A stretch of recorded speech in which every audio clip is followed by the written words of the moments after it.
जीवन को इनकी कृपा के आदर में समर्पित कर दो। जो आप पर कृपा हुई है ये अलौकिक है, अहेतुकी है और निश्चित ये परम कल्याण के लिए ही हम पर कृपा हुई है।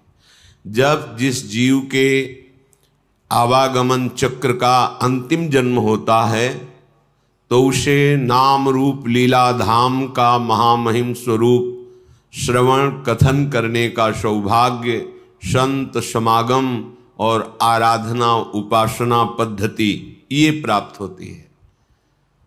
महापुरुषों के वचनों के अनुसार जो हमें प्राप्त है ये हमारे अंतिम जन्म की सूचना है।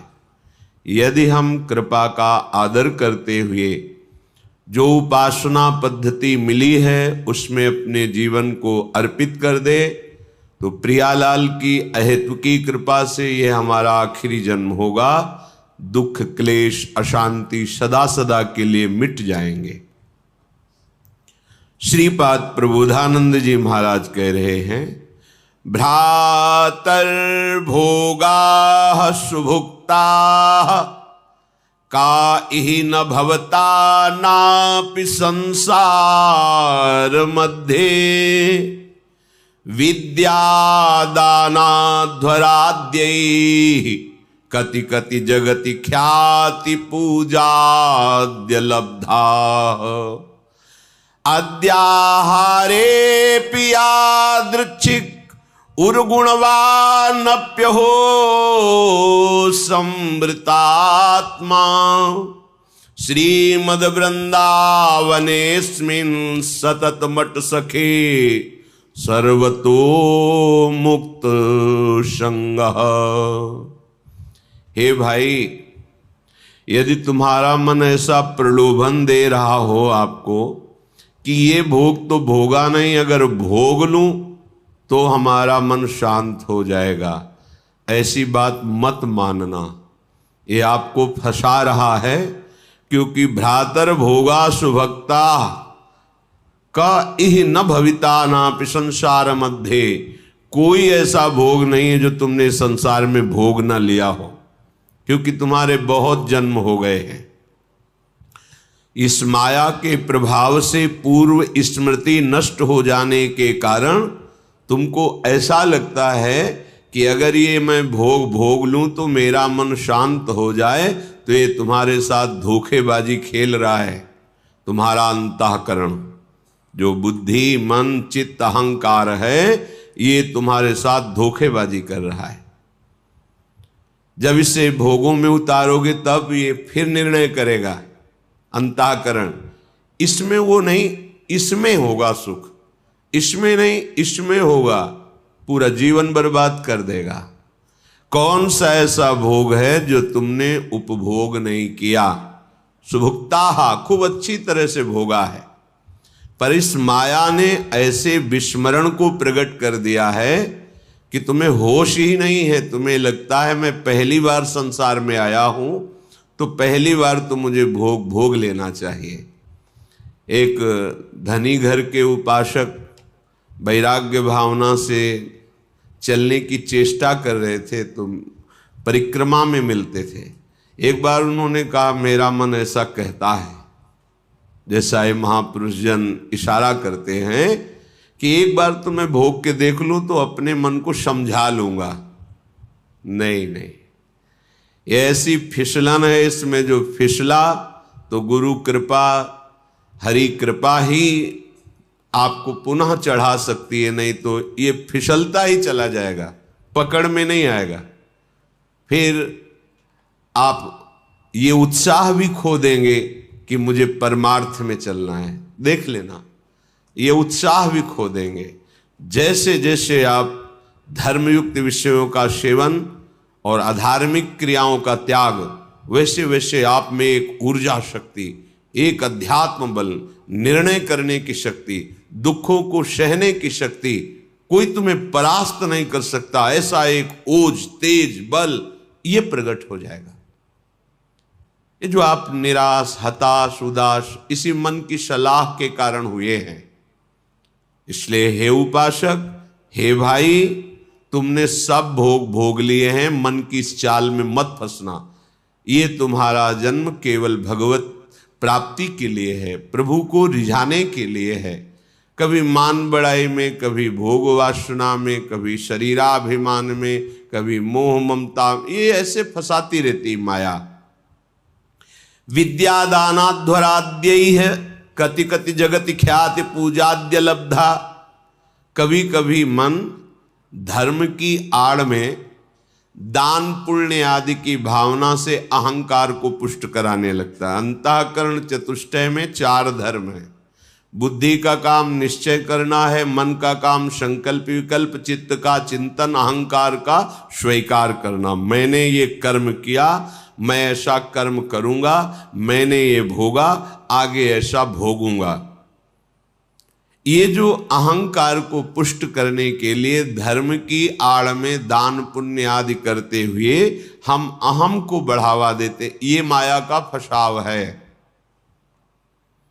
अपनी वस्तु मानकर दान करने से ठीक है, कई गुना वो मिल जाएगी आपको, पर जितनी आपके पास है उतना आपको वो दुख दे रही है, भगवत विस्मरण करा रही है, अहंकार बढ़ा रही है, तो उससे 10 गुना और बढ़ जाएगा, तो अशांति तो और बढ़ जाएगी। तुम्हें लगता है वैभव बढ़ने से शांति होती है? नहीं, ज्ञान बढ़ने से शांति होती है। त्यागाच्छांत्यनंतरम, विवेक के द्वारा असत वस्तु, असत पदवी, असत क्रिया, असत चिंतन, जब इनका त्याग होता है तो शांत हमारा स्वरूप है, क्योंकि हमारे अंशी भगवान का शांत स्वरूप है। शांताकारम भुजग शयनम। देखो, कोई सांप पे लेट के भी शांत रह सकता है, और ये तो भगवान शेष जी और उनकी गोद में लेटे हुए हमारे प्रभु कैसे शांताकारम। तो हमारा स्वरूप क्या है? शांत है। शंकर सहज स्वरूप सम्हारा, लाग समाधि अखंड अपारा। अखंड अपार समाधि, परम शांति। तो ये जो हमारा मन हमको संकल्प विकल्प में फंसाता है कि ये दान कर दूं तो ये मिल जाएगा, ये कर दूं तो ये मिल जाएगा, करो, अपनी वस्तु मान के नहीं। त्वदीयम वस्तु गोविंदम तुभ्यमेव समर्पये। हे गोविंद, हे प्रियाजू, आपके द्वारा जो सेवा सामग्री दी गई है वो सेवा सामग्री आपके चरणों में समर्पित है। इससे आपको भगवत प्रेम मिलेगा, भगवत कृपा मिलेगी, आप महान शांति को प्राप्त होंगे। क्रिया वही है, अपनी वस्तु मान के दोगे तो कई गुना बढ़ के मिलेगी, और प्रभु की वस्तु मान के दोगे तो प्रभु मिल जाएंगे, जो परम लाभ है। इस मनुष्य जीवन का परम लाभ भगवत प्राप्ति है। श्रीपाद कह रहे कि विद्या, माया के 2 स्वरूप हैं, एक है अविद्या और एक है विद्या। दोनों माया ही हैं, पर विद्या में भगवान की प्राप्ति का मार्ग प्रकाशित होता है, और अविद्या भगवान से विमुख करके नाना प्रकार के भोगों में फंसाती है। दोनों माया ही। पर जो विद्या पढ़ करके उसे अभिमान से युक्त कर लिया जाता है, वो फंसाने वाली ही बन जाती है, क्योंकि वो भी माया ही है। मैं शास्त्रों का ज्ञाता हूँ, मुझे बहुत आता है, मुझे सब ज्ञान है, मैं विद्वान हूँ, ये ठीक नहीं। ये अहंकार आपको फंसा देगा, ये मुक्त करने वाला नहीं है। मुक्त करने वाला जो ज्ञान है, जो विद्या है, वो विद्या विनय संपन्ने ब्राह्मणे गविहस्तनी स्वनी चुपाके चा पंडिता समदर्शिना। तुम्हारी विद्या के प्रभाव से अविद्या नष्ट हो जाए और समदर्शी दृष्टि प्राप्त हो जाए, सब में एक ही परम तत्व विराजमान है, ऐसा अनुभव हो जाए, ये विद्या का लाभ हुआ। पर हम विद्वान होकर विद्याभिमान करके अगर अपने को और बांध रहे हैं तो विद्या नहीं है, वो अविद्या ही है। श्रीपाद कह रहे हैं जगत ख्याति पूजाद्य लब्धा। कोई मुझे बहुत अच्छा कहे, बहुत बड़ा दानी है, बहुत भगत है, बहुत सेवक है, आदि आदि, यदि ऐसी सुनने की इच्छा है आपको, ऐसी ख्याति पाने की इच्छा है, तो ये भी माया का जाल है जो आपको आवागमन में बांध करके कष्ट देगा। विश्वास कीजिए महापुरुषों के वचनों पर। जब आप अखिल लोक चूड़ामणि भगवान के दासत्व से युक्त हो जाएंगे, उनके महामहिम नाम का जप, उनकी चरण सेवा, उनके गुण कीर्तन, तो आपका यश तो अपने आप हो जाएगा। पर यदि आप चाहेंगे यश और उसमें राजी रहेंगे तो आपका परमार्थ नहीं बनेगा। स्वार्थ तो जय जयकार लोग करेंगे पर परमार्थ नहीं बनेगा। फिर लाभ क्या मिला?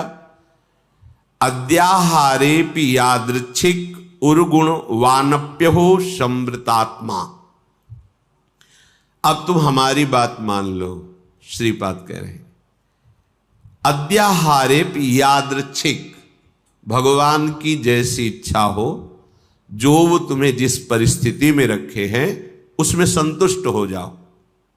जथा लाभ संतोष सदा काहू सो कछु न चाहोगे। अपनी ऐसी वृत्ति बनाओ कि भगवान से भी मांगने की इच्छा ना हो। जैसे वो मुझे रख रहे मैं उसमें राजी हूं।